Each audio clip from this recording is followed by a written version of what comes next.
नमस्कार दोस्तों, यह है 12th क्लास के छात्रों के लिए फिजिक्स के 5 नंबर वाला क्वेश्चन। ये क्वेश्चन हम लोगों के टाइम में 5 नंबर का पूछा गया था, तो इस बार आप लोगों के एग्जाम में पूछने की 100% चांस बन रही है। क्वेश्चन है कि कूलम के नियम की सीमाएं क्या है।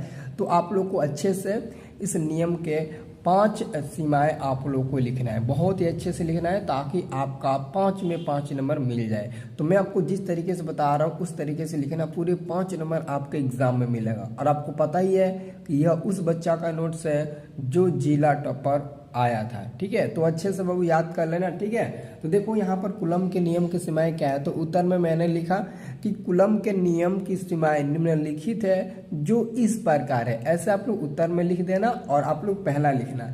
ये जो पहला आपका नियम की सीमाएं है, देखो पहला कूलम के नियम की सीमाएं क्या कहता है कि कूलम्बिक फोर्स हमेशा दोनों चार्ज के गुणनफल के समानुपाती होता है। मान लेते हैं कि कोई चार्ज है Q1 और Q2, तो Q1 और Q2 दोनों चार्ज के गुणनफल के समानुपाती होता है कूलम्बिक फोर्स। तो कूलम्बिक फोर्स F समानुपाती दोनों चार्ज Q1 इंटू Q2, इसका गुणनफल हो गया। ठीक है, तो ये दोस्तों अगर आप लोग लिख देते हो ना, साथ ये तो लिखते हो ठीक है, और साथ में अगर ये भी लिख देते हो तो एग्जामिनर इतना ज़्यादा आपसे इम्प्रेस होगा, इतना कि वो बिना पूछे आपका फुल नंबर दे देगा। एक ही क्वेश्चन ये चेक कर देगा, तो बाकी सब तो समझ जाएगा कि ये बच्चा पढ़ने में तेज है। ठीक है, अब दूसरा देखो, दूसरा कूलम के नियम क्या कहता है। दूसरा बाबू नियम यहाँ पर अच्छे से देखो। ठीक है, देखो दूसरा नियम कहता है कि कूलम्बिक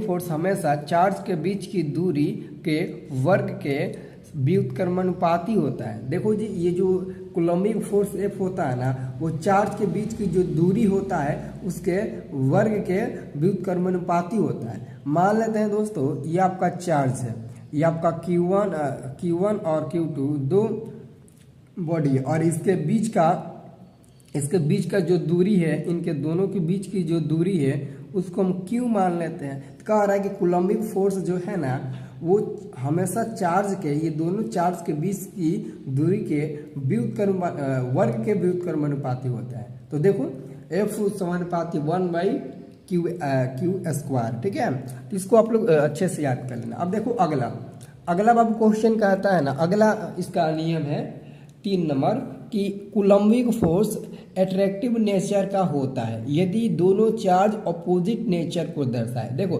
अगर दोनों चार्ज अपोजिट नेचर को दर्शाता है तो कूलम्बिक फोर्स निश्चित ही एट्रैक्टिव नेचर का होगा। ठीक है, और दोस्तों एक और है आपका चौथा नंबर। चौथा कहता है कूलम्बिक फोर्स रिपल्सिव नेचर का होगा यदि दोनों चार्ज सेम नेचर को दर्शाए।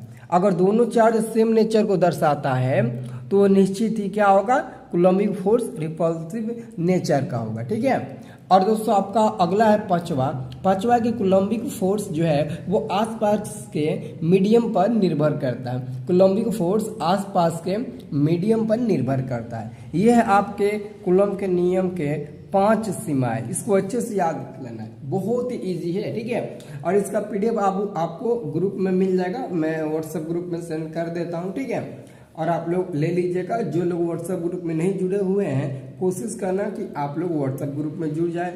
लिंक डिस्क्रिप्शन हम भेज देता हूँ। ठीक है बाबू, ओके, तो अच्छे से इसको याद कर लेना। ठीक है, कॉपी पर इसको अच्छे से लिख लेना, बेहतर होगा। ठीक है।